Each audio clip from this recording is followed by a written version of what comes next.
Students, welcome to my channel educational tips. उम्मीद करती हूँ आप सब लोग खैर खैरियत से होंगे और अपनी इन वेकेशंस को भरपूर तरीके से एंजॉय कर रहे होंगे। स्टूडेंट्स, आज हम कुछ ऐसा पढ़ने जा रहे हैं जो आपके लिए बहुत कारआमद और फ़ायदेमंद होगा, क्योंकि हम पढ़ाते हैं क्लास 5 की न्यू ऑक्सफोर्ड प्राइमरी साइंस को। हम लोग ने कर लिया था unit number 1, the brain and nerves, micro organisms, health and diseases, और यूनिट नंबर 2 भी कर लिया था, life function classification of living things and plants. आज हम पढ़ने जा रहे हैं क्लासिफिकेशन ऑफ लिविंग थिंग्स। क्या पढ़ने जा रहे हैं? Classification of living things. तो चलिए अब शुरू करते हैं। बिस्मिल्लाहिर्रहमानिर्रहीम। देखिए, यूनिट नंबर 4 है हमारा क्लासिफिकेशन ऑफ लिविंग थिंग, यानी कि लिविंग थिंग को किस तरह से ग्रुप्स में बांटा गया, किस तरह से लिविंग थिंग्स को, जानदार चीज़ों को मुख्तलिफ पोर्शंस में डिवाइड किया गया, ताकि हम लोगों को आसानी से पता चल सके कि ये आइदर इट इज वर्टिब्रेट और इनवर्टिब्रेट। अब वो भी मैं बताऊंगी इस लेक्चर के अंदर कि वर्टिब्रेट्स क्या होते हैं और इनवर्टिब्रेट्स क्या होते हैं। ठीक है, अच्छा चलो स्टार्ट करते हैं। हम यहाँ से अपनी रीडिंग से पढ़ते हैं हम लोग, जैसा कि आपको पता होगा। ठीक है, इन द 18th सेंचुरी के अंदर scientist started putting living things in a certain groups and giving them scientific name that could be used all over the world. अब और फिर वो हम लोग पैराग्राफ कंप्लीट कर लेते हैं। This process is called classification. अब देखिए, 18th सेंचुरी के अंदर साइंटिस्ट ने मुख्तलिफ लिविंग थिंग्स को, यानी कि जानदार चीज़ों को ना मुख्तलिफ ग्रुप्स में बांटना शुरू कर दिया था, अलग अलग ग्रुप्स में उनको रखना शुरू कर दिया था। अब वो ग्रुप्स कौन कौन से थे? Protist, prokaryote, fungi, plant and animals. ठीक है, ये वो ग्रुप्स हैं जिनके अंदर साइंटिस्ट ने पुट करना शुरू कर दिया था। और इसका मकसद क्या था? उन चीज़ों को पुट करने का, लिविंग थिंग्स को पुट करने का डिफरेंट ग्रुप्स में, कि उनका ये मकसद था कि उनको एक तो इनको साइंटिफिक नेम मिल जाएगा, नंबर 1 पॉइंट।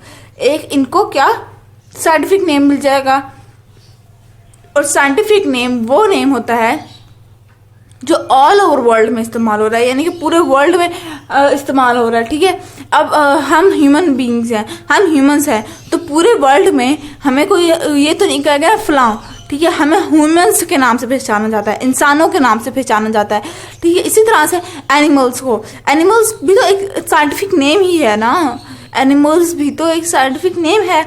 ठीक है, तो ये जो प्रोसेस है ना कि डिफरेंट ग्रुप्स में लिविंग थिंग्स को कन्वर्ट कर देना, उनको पुट कर देना, तो इसको क्या कहते हैं? इस प्रोसेस को क्या कहते हैं? इस प्रोसेस को कहा गया, इस प्रोसेस को नाम दिया गया क्लासिफिकेशन का। क्या नाम दिया गया? क्लासिफिकेशन का। In science the first way in which living things are divided under the classification system is to place them into one of the 5 kingdom. अब जब ये सारा ही क्लासिफिकेशन का प्रोसेस हो रहा था, तो इसके दौरान सबसे पहला काम क्या किया गया? सबसे पहला काम क्या हुआ?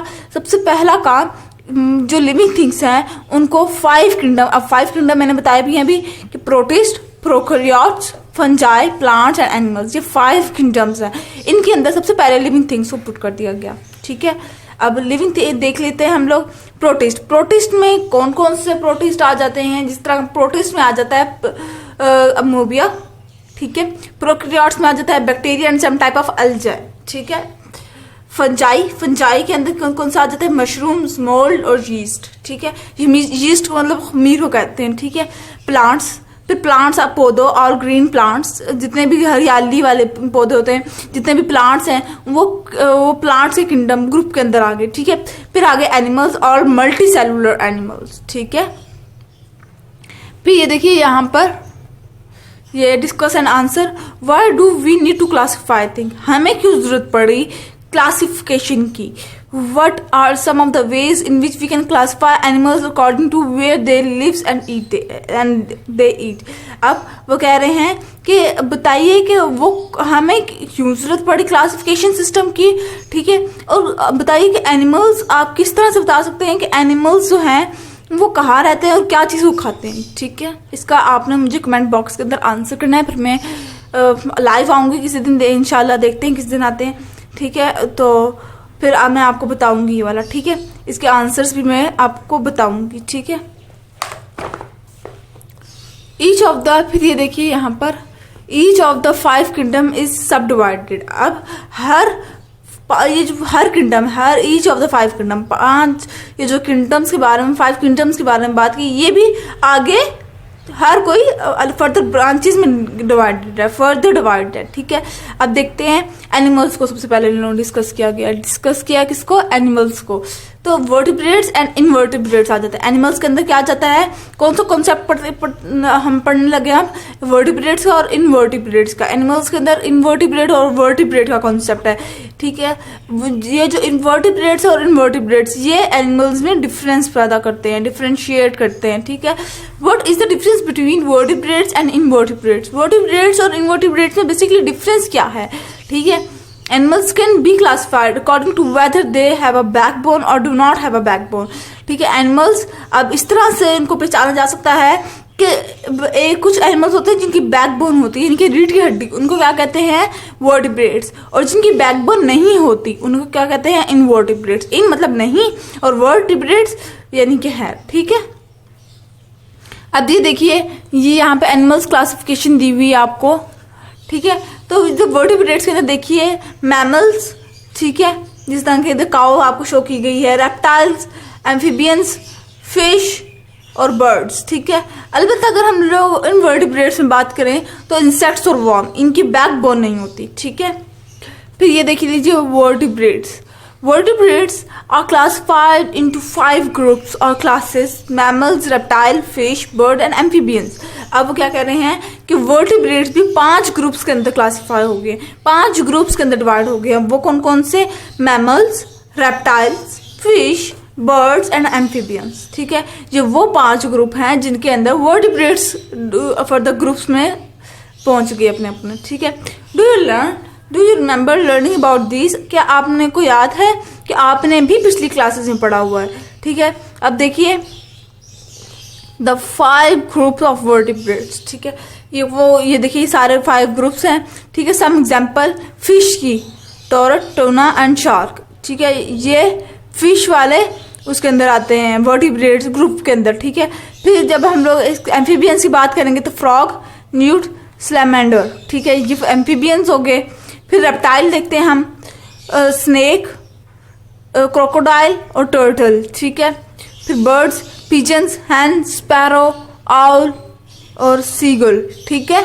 फिर mammals, dog, cat, camel, horse, cow, lion, ठीक हो गया। फिर देखिए यहाँ पर कोल्ड ब्लडेड, वार्म ब्लडेड, ठीक है।